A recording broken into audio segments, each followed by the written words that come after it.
Scum removal के बाद हमारा आ जाता है प्राइमरी सेडिमेंटेशन। तो primary sedimentation tank is designed to remove suspended organic matter as much as possible. तो जितना भी ज़्यादा हो सके हम उसमें सस्पेंडेड ऑर्गेनिक मैटर को रिमूव करने की कोशिश करते हैं प्राइमरी सेडिमेंटेशन टैंक में।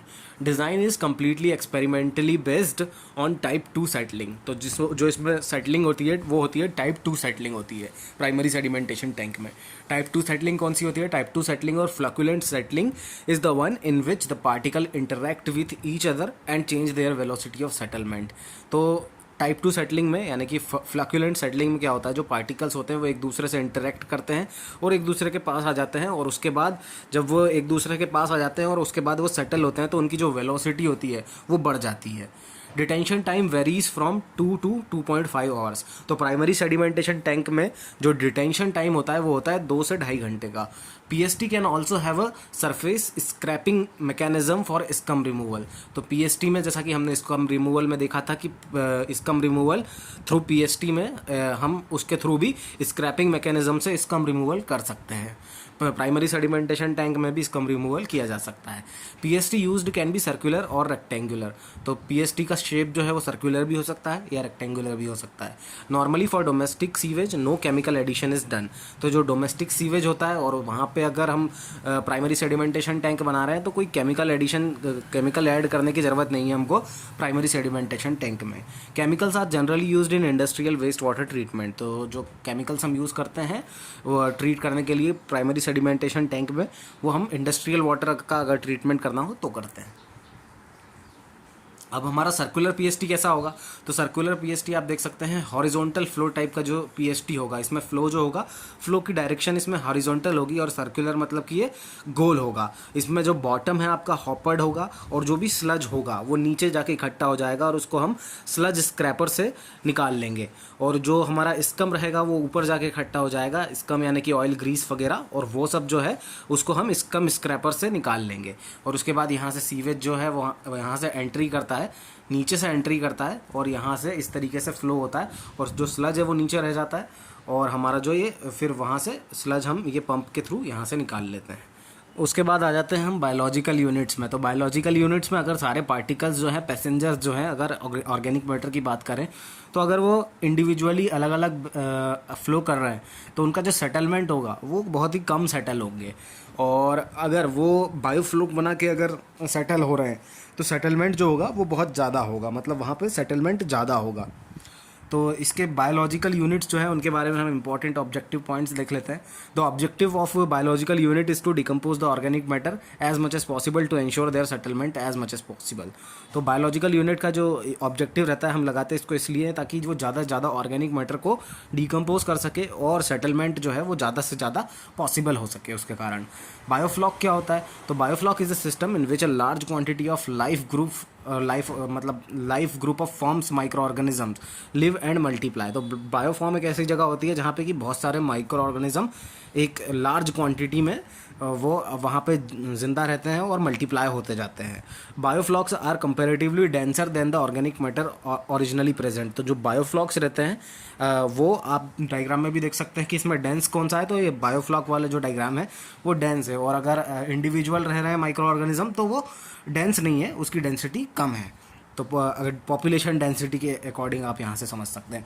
All the commercial biological units work under aerobic conditions. तो जितनी भी बायोलॉजिकल यूनिट्स हैं वो सारी एरोबिक कंडीशंस के अंदर काम करती है। इसका रीज़न क्या है? Aerobic decomposition is 3 times faster than anaerobic. तो एरोबिक डिकम्पोजिशन जो होता है वो एनारोबिक डिकम्पोजिशन से 3 गुना ज़्यादा होता है। एनारोबिक डिकम्पोजिशन जो होता है वो फाउल गैसेस प्रोड्यूस करता है, जैसे H2S गैस हो गई, उसमें से बदबू आती है, और उसमें से किस तरह की बदबू आती है ये भी ऑब्जेक्टिव में पूछता है कि रॉटर एग स्मेल, जो अंडा जब सड़ जाता है उसकी उस तरह की बदबू H2S गैस से आती है, और यूरिन लाइक स्मेल जो होती है वो NH3 यानी कि अमोनिया से आती है। Anaerobic decomposition promote vector attraction, flies, insects, mosquitoes etcetera. तो एनारोबिक डिकम्पोजिशन जो होता है वो वेक्टर अट्रैक्शन को प्रमोट करता है, यानी कि जो कीड़े मक्खी, इंसेक्ट, मॉस्किटोस, मच्छर वगैरह आते हैं वो सारे मतलब उनको प्रमोट करता है, वो सारे एक जगह इकट्ठे होते हैं। तो ये कारण है कुछ जिनकी वजह से हम एरोबिक डिकम्पोजिशन को प्रेफर करते हैं और एनारोबिक डिकम्पोजिशन को प्रेफर नहीं करते हैं। तो बायोलॉजिकल यूनिट्स के जो टाइप्स हैं वो देख लेते हैं। बेसिकली मेनली यहाँ पे दो टाइप्स होते हैं, एक होता है अटैच्ड ग्रोथ यूनिट और एक होता है सस्पेंडेड ग्रोथ यूनिट। तो growth of micro organism occur in a medium और सरफेस, तो किसी भी मीडियम और सरफेस के ऊपर जब ग्रोथ हो रही होती है तो उसको हम बोलते हैं अटैच्ड ग्रोथ यूनिट। और growth of micro organism occur in a suspension, अगर सस्पेंशन में है मतलब पानी के अंदर घुल चुका है ऑर्गेनिक मैटर और उसके ऊपर माइक्रो ऑर्गेनिज्म की ग्रोथ हो रही है, सस्पेंशन में है अगर माइक्रो ऑर्गेनिज्म की ग्रोथ, तो उसको हम बोलते हैं सस्पेंडेड ग्रोथ यूनिट। तो इसके एग्जांपल है अटैच्ड ग्रोथ यूनिट के trickling filter, rotating biological contractor और बायो टावर। क्योंकि trickling filter, rotating biological contractor RBC और बायो टावर बीटी में जो ग्रोथ होती है माइक्रो ऑर्गेनिज्म की वो मीडियम सरफेस पे होती है, सरफेस के ऊपर होती है। और जबकि जो हमारे इसके एग्जांपल है सस्पेंडेड ग्रोथ यूनिट के एरोबिक टैंक ऑफ और या फिर एक्टिवेटेड स्लज जो है उस इन सब में जो ग्रोथ होती है माइक्रो ऑर्गेनिज्म की वो सस्पेंशन में होती है। तो एरेशन टैंक के टाइप भी देख लेते हैं कि एरेशन टैंक के जो टाइप होते हैं वो बेसिकली होते हैं कई प्रकार के होते हैं। वो कन्वेंशनल हो सकते हैं, टेपर्ड हो सकते हैं, स्टेप्ड हो सकते हैं, कॉन्टेक्ट स्टेबलाइजेशन वाले हो सकते हैं या फिर कम्प्लीटली मिक्सड हो सकते हैं। ऑक्सीडेशन डिच भी एक तरीके का एरेशन टैंक है। एसबीआर जो है सीक्वेंशियल बैच रिएक्टर, ये भी हमारा एरेशन टैंक है। अब how any anaerobic sludge blanket UASB जो है वो भी मतलब हमारा एरेशन टैंक का टाइप हो जाता है। अब ट्रिकलिंग फिल्टर क्या होता है, तो सबसे पहले ये देख लेते हैं, सिस्टम बायोलॉजी में देख लेते हैं। ग्रेवल के ऊपर जो रहता है वो पूरा हमारा जो माइक्रो ऑर्गेनिज्म है उसका एरोबिक डिकम्पोजिशन होता है इसके अंदर। The layer of organic matter and micro organism over gravel medium is called biological layer. तो जो किसी भी ग्रेवल यानी कि गिट्टी के ऊपर जब भी कोई ऑर्गेनिक मैटर होता है और उसके ऊपर माइक्रो ऑर्गेनिज्म होता है तो उसको हम बोल देते हैं एक बायोलॉजिकल लेयर या फिर उसको स्लिम लेयर बोलते हैं। In a fixed film attached growth process aerobic process like trickling filter aerobic conditions are maintains for the decomposition of organic matter. तो कोई भी अगर फिक्स्ड फिल्म है, अटैच्ड ग्रोथ है, एरोबिक प्रोसेस है, तो उसके अंदर हमारा ट्रिकलिंग फिल्टर हो गई जैसे, तो एरोबिक कंडीशंस में क्या होता है जो ऑर्गेनिक मैटर होते हैं उनका डिकम्पोजिशन होता है। The surface of the gravel medium is covered with biological layer. जो भी ग्रेवल है हमारा उसकी जो उसके ऊपर जब ऑर्गेनिक मैटर और माइक्रो ऑर्गेनिज्म आ जाता है तो फिर उसको हम बोलते हैं बायोलॉजिकल लेयर। तो बायोलॉजिकल लेयर आ जाती है ग्रेवल मीडियम के ऊपर। And as the waste water trickles in the medium, और जैसे जैसे ट्रिकल होता है वेस्ट वाटर जो है इस मीडियम के ऊपर, organic matter comes in contact with micro organism.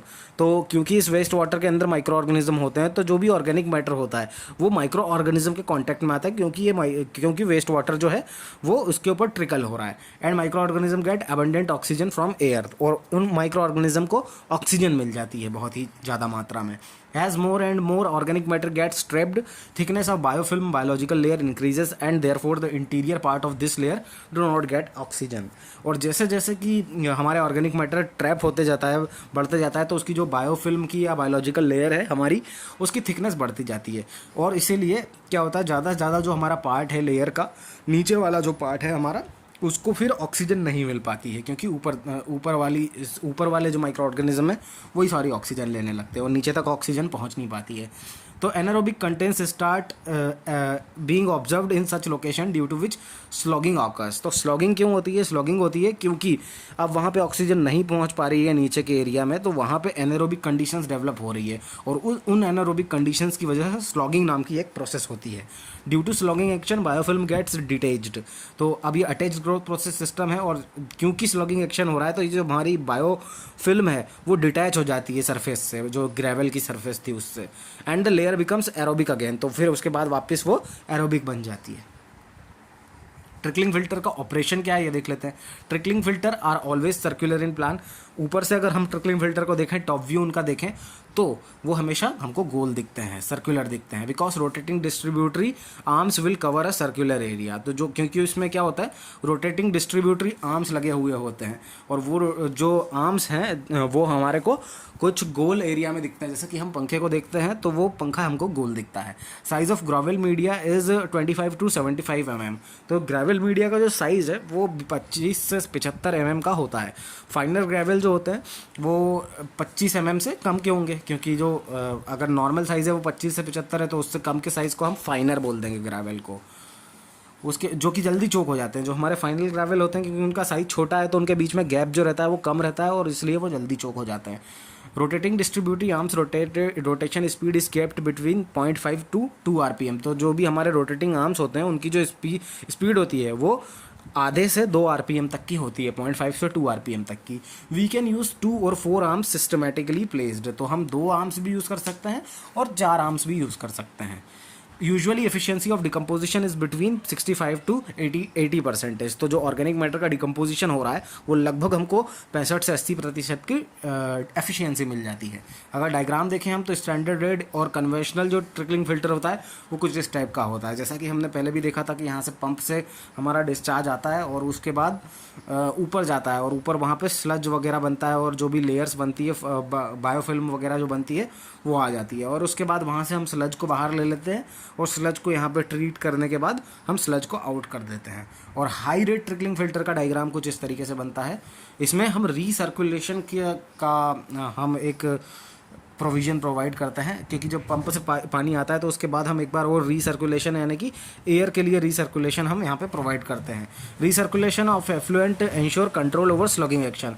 क्योंकि हम रीसर्कुलेशन करते हैं तो फिर से एक बार इसमें एरोबिक कंडीशंस दे दी जाती है, तो इसलिए स्लगिंग एक्शन जो है वो हमारा इंश्योर हो जाता है, कंट्रोल हो जाता है। तो इसलिए रीसर्कुलेशन जब हम करते हैं किसी भी एफ्लुएंट का तो हमारा स्लगिंग एक्शन जो है वो कंट्रोल हो जाता है। मोर रिसर्कुलेशन डिस्चार्ज मोर स्लगिंग इंटेंसिटी। तो जितना ज़्यादा हमारा रिसर्कुलेशन का डिस्चार्ज होगा उतनी ज़्यादा हमको स्लगिंग की इंटेंसिटी मिलेगी। इन SRTF यानी कि slow rate trickling filter there are chances of choking और ponding of filter which will create unsanitary conditions. क्योंकि स्लो रेट ट्रिकलिंग फिल्टर में हमारे चोकिंग होने के या फिर पॉन्डिंग तालाब टाइप बन जाने के फिल्टर के अंदर बहुत ज़्यादा चांसेस है और उसके कारण जो सैनिटरी हमारी अनसैनिटरी कंडीशन है साफ़ सफाई वाली वो मतलब बिना साफ़ सफाई की कंडीशन जो है वो डेवलप हो सकती है, अनसैनिटरी कंडीशंस डेवलप हो जाती है।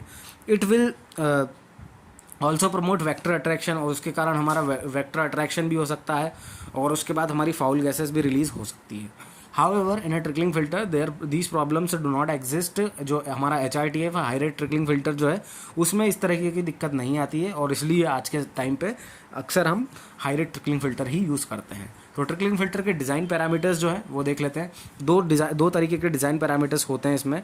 हाइड्रोलिक या फिर सरफेस लोडिंग रेट होता है या ऑर्गेनिक या वॉल्यूमेट्रिक लोडिंग रेट होता है। तो HLR SLR या तो बोल सकते हैं इसको हम, या OLR या VLR बोल सकते हैं इसको। तो HLR और SLR क्या होता है? तो HLR और SLR का एक सिंपल सा फॉर्मूला है Q/SA। जो जैसा आप देख सकते हैं जो स्लो रेट ट्रिकलिंग फिल्टर होता है उसमें भी Q/SA होता है और जो हाई रेट ट्रिकलिंग फिल्टर होता है क्योंकि इसमें रीसर्कुलेशन भी करते हैं हम तो इसमें हम दोनों डिस्चार्ज लेते हैं, एक ओरिजिनल वाला और एक रीसर्कुलेशन वाला। तो इन दोनों डिस्चार्ज को ले लेते हैं। HLR बेसिकली अगर इसकी इन्फॉर्मेशन डेफिनेशन देखें तो वो सिंपल सा रेशियो होता है discharge passing through the filter upon surface area of the filter. तो Q क्या है? हमारा discharge passing through the filter है और जो हमारा सरफेस एरिया है वो SA है। तो Q/SA एक सिंपल आप याद कर सकते हैं HLR या फिर SLR का फॉर्मूला। उसके बाद OLR हमारा क्या होता है? क्योंकि हमारा वॉल्यूम होता है π/4 d²h, height of the gravel medium हो जाती है हमारी h और एरिया वगैरह जो हो जाता है वो हो जाता है π/4 d² हो जाता है, क्योंकि सर्कुलर एरिया का हम सर्कुलर का एरिया हम π/4 d² से देते हैं। तो OLR बेसिकली क्या होता है? kg of BOD entering the filter पर day upon volume of filter medium. तो इस तरीके से आप OLR को ऑर्गेनिक लोडिंग रेट को आप देख सकते हैं कि कितना BOD उसमें एंटर कर रहा है फिल्टर में एक दिन के अंदर और कितना वॉल्यूम जो है फिल्टर मीडियम का, वो टोटल हम उन दोनों का रेशियो जो रहता है वो होता है हमारा OLR या फिर इसको VLR भी बोलते हैं। तो फॉर्मूला आप देख सकते हैं Q0 इंटू BD0 मतलब जो भी हमारा डिस्चार्ज था उसके अंदर कितना BOD था अपॉन टोटल वॉल्यूम। और हाई रेट ट्रिकलिंग फिल्टर में भी हम यही देखते हैं कि Q0 upon BOD0 upon volume. इसमें हम QR यानी कि रीसर्कुलेशन वाला डिस्चार्ज नहीं लेते हैं क्योंकि इसकी ज़रूरत नहीं है, क्योंकि हम Q0 में ही पहले ही कैलकुलेट कर लेंगे कि कितना डिस्चार्ज में कितना BOD आया हुआ है। उसके बाद जो डिज़ाइन डेटा है हमारा वो देख लेते हैं एक बार हम। मैक्सिमम डायमीटर जो है स्लो रेट ट्रिकलिंग फिल्टर का SRTF का 60 होना चाहिए और HRTF का भी 60 होना चाहिए। HLR जो है वो 1 से 4 होना चाहिए और इसमें 10 से 40 होना चाहिए। HLR जो है हमारा अगर इसकी यूनिट देखा तो metre cube per day upon metre square यानी कि डिस्चार्ज अपॉन एरिया। OLR जो है हमारा वो 0.8 से 0.32 होना चाहिए SRTF में, और HRTF में 0.32 से 1 होना चाहिए। रिसर्कुलेशन रेशियो जो है वो इसमें हमारा होना चाहिए, SRTF में 0 होना चाहिए, और हमारा जो HRTF है उसमें 0.5 से लेके 3 तक हो सकता है।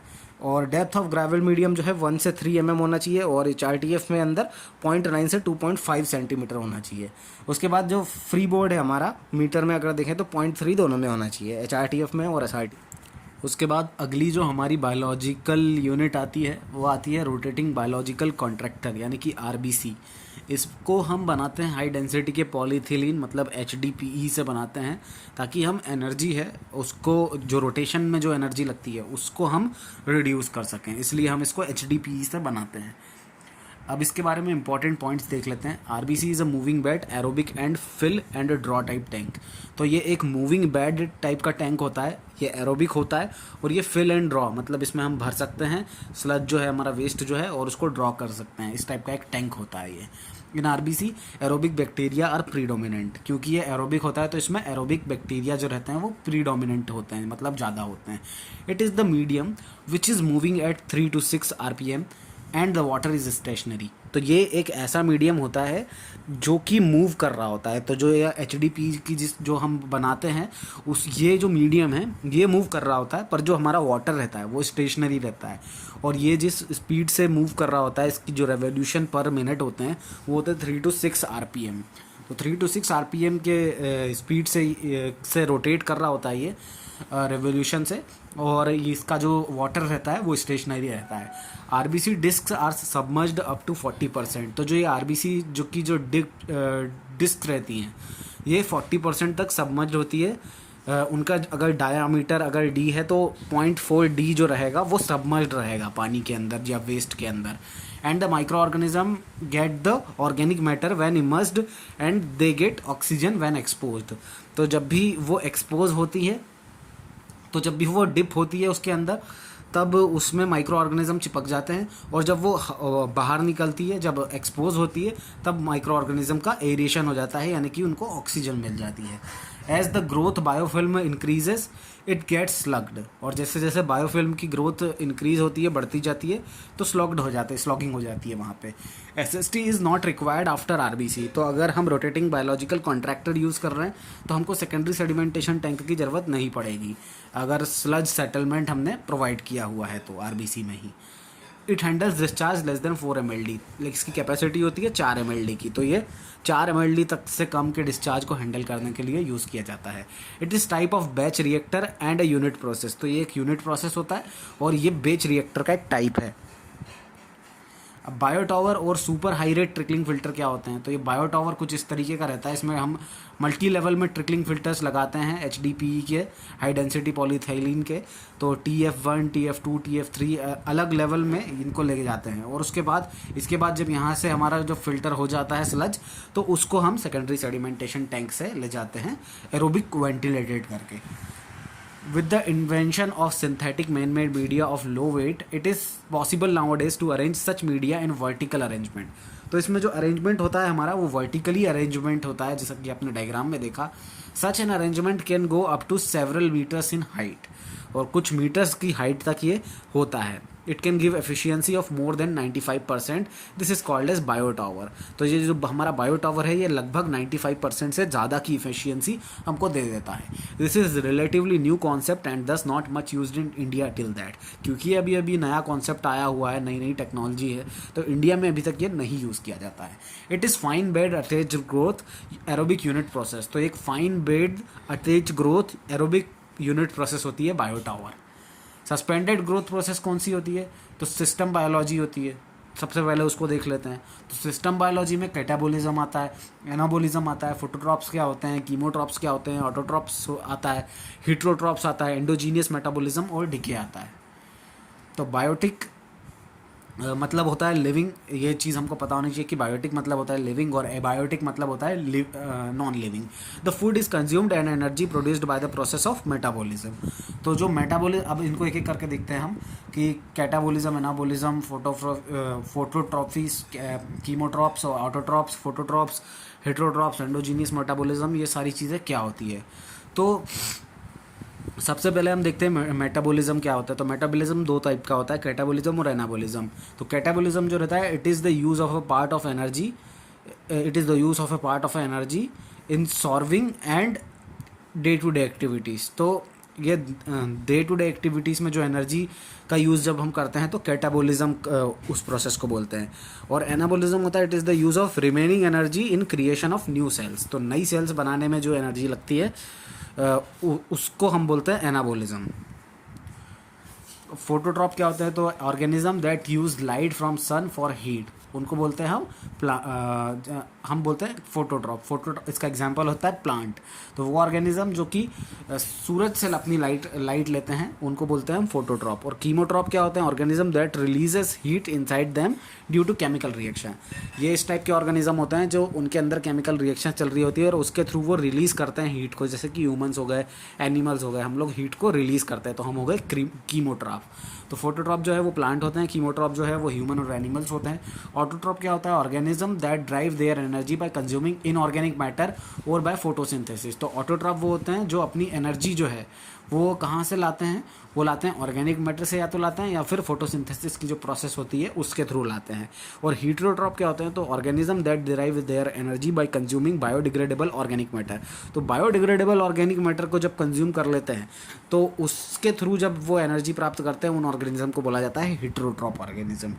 उसके बाद जो प्लांट रहते हैं वो हमारे फोटो ऑटोट्रॉप्स होते हैं, ह्यूमन जो है कीमो हेट्रोट्रॉप्स होते हैं, और नाइट्रोजोमोनास और नाइट्रोबैक्टीरिया जो है वो कीमो ऑटोट्रॉप्स होते हैं। तो ये याद रखना है हमको कि प्लांट जो है वो फोटोट्रॉप भी होते हैं, ऑटोट्रॉप भी होते हैं, तो फोटो ऑटोट्रॉप बोलते हैं उनको। ह्यूमंस जो है वो कीमोट्रॉप भी होते हैं और हेट्रोट्रॉप भी होते हैं तो उनको कीमो हेट्रोट्रॉप बोलते हैं। और नाइट्रोजोमोनास ये बैक्टीरियाज है, नाइट्रोजोमोनास और नाइट्रोबैक्टर जो बैक्टीरिया होते हैं ये कीमो ऑटोट्रॉप्स होते हैं। इसके बाद हम लोग देख लेते हैं एंडोजीनियस मेटाबॉलिज्म क्या होता है, यानी कि डीके क्या होता है। तो एंडोजीनियस मेटाबॉलिज्म मतलब होता है it is the phase in which microbial population in a system starts decreasing due to low availability of food. तो जब खाना नहीं मिलता है तो जो हमारे माइक्रोबायल पॉपुलेशन जो रहती है वो धीरे धीरे कम होने लगती है क्योंकि उनको खाना नहीं मिलता है। और खाना क्या रहता है उनका? Biodegradable organic matter. तो ऑर्गेनिक मैटर जब कम होने लगता है तो इनकी डेथ हो जाती है, तो एंडोजीनियस मेटाबॉलिज्म होने लगता है।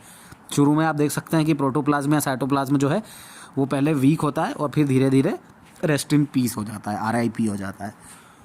उसके बाद हम देखते हैं कि रिएक्शन काइनेटिक्स क्या होते हैं। तो रिएक्शन का मैथमेटिकल बिहेवियर जो है वो रिएक्शन काइनेटिक्स कहलाता है। तो किस तरीके से रिएक्शन बिहेव करती है उसको देख लेते हैं। जब हम सीवेज को डालते हैं और वो डिकम्पोज होता है और ऑक्सीजन की प्रेजेंस में तो क्या क्या चीज़ें होती है। तो टाइम हम ले लेते हैं एक्स एक्सिस पे, और फूड जो है या ऑर्गेनिज्म ऑर्गेनिक मैटर जो है या बायोमास बोल लो उसको, माइक्रो ऑर्गेनिज्म बोल लो, तो वो ले लेते हैं हम वाई एक्सिस पे। तो सबसे पहले जो टाइम के साथ साथ जो है हमारा फूड और हमारा या फिर बायो मास जो है या माइक्रो ऑर्गेनिज्म है या ऑर्गेनिक मैटर है ये टाइम के साथ साथ डिक्रीज़ हो जाता है। तो उसकी कर्व कुछ इस तरीके से बनेगी कि वो डिक्रीमेंट वहाँ पे आ रहा है। और एक जो हमारी कर्व बनेगी वो शुरू में जो हमारा बायोमास रहेगा यानी कि माइक्रो ऑर्गेनिज्म रहेंगे वो शुरू में तो तेज़ी से मल्टीप्लाई होंगे, बढ़ेंगे, लेकिन फिर एक पॉइंट हमारा ऐसा आ जाएगा उसके बाद से जब डीके होना चालू होगा तो हमारे माइक्रो ऑर्गेनिज्म धीरे धीरे होते हुए नीचे चले जाएंगे, कम होते चले जाएंगे। तो इस तरीके से उनका बायोमास हमारी जो कर्व रहेगी वो बन जाएगी। तो 4 फेज़ होते हैं। कैटाबॉलिज्म लेग फेज़ होता है जो उसमें कैटाबॉलिज्म प्रायोरिटी होती है। लॉग ग्रोथ फेज़ होता है उसमें एनाबॉलिज्म प्रायोरिटी होती है। तो ये हमको याद रखना पड़ेगा ऑब्जेक्टिव के हिसाब से कि लेग फेज़ में हमारी प्रायोरिटी होती है कैटाबॉलिज्म और लॉग ग्रोथ फेज़ में होती है हमारी प्रायोरिटी एनाबॉलिज्म। फिर अगला आता है स्टेशनरी फेज़ आता है, और उसके बाद जो लास्ट आता है वो आता है एंडोजिनस या डीके फेज़। तो लास्ट फेज़ में हो जाता है इनका डीके, यानी कि वो एंडोजिनस फेज़ होता है। तो एक एक करके ये सारे फेज़ देख लेते हैं। लेग फेज जो रहता है उसमें the micro organism in the system first become adjusted to their environment. तो सबसे पहले जो माइक्रो ऑर्गेनिज्म रहते हैं वो उनके एनवायरनमेंट में, जैसे कि पीएच उनका क्या है और टेम्परेचर क्या है, उस हिसाब से वो एडजस्ट हो जाते हैं। And to the organic matter, उनका फूड क्या क्या मिलने वाला है उस हिसाब से वो माइक्रो ऑर्गेनिज्म वहाँ पर डेवलप होते हैं और एडजस्ट होते जाते हैं। During this phase catabolism dominates and therefore the growth of micro organism is negligible. तो इस फेज में क्या होता है, कैटाबॉलिज्म जो प्रोसेस होती है वो डोमिनेट करती है, और इस फेज में माइक्रो ऑर्गेनिज्म की जो ग्रोथ होती है वो एकदम नेग्लेजिबल होती है। अगला जो फेज़ होता है हमारा वो होता है लॉग ग्रोथ फेज़। इस फेज़ में एनाबोलिज्म जो है वो डोमिनेट करता है और इसमें माइक्रो ऑर्गेनिज्म बहुत ही हाई रेट से मल्टीप्लाई होते हैं। उसके बाद अगला जो फेज़ आता है वो आता है हमारा स्टेशनरी फेज़। इस फेज़ में जो प्रोडक्शन रहता है माइक्रो ऑर्गेनिज्म का वो रुक जाता है क्योंकि लिमिटेड अवेलेबिलिटी होती है फूड की। और फिर लास्ट फेज़ आता है हमारा एंडोजीनियस या फिर डीके फेज़, जहाँ पे जो फूड रहता है वो बहुत ही सीवियरली उसका अकाल पड़ जाता है, एकदम सीवियरली लिमिटेड हो जाता है और उसके बाद माइक्रो ऑर्गेनिज्म या तो मर जाते हैं या फिर खुद को अपने आप को कंज्यूम कर लेते हैं, खा लेते हैं।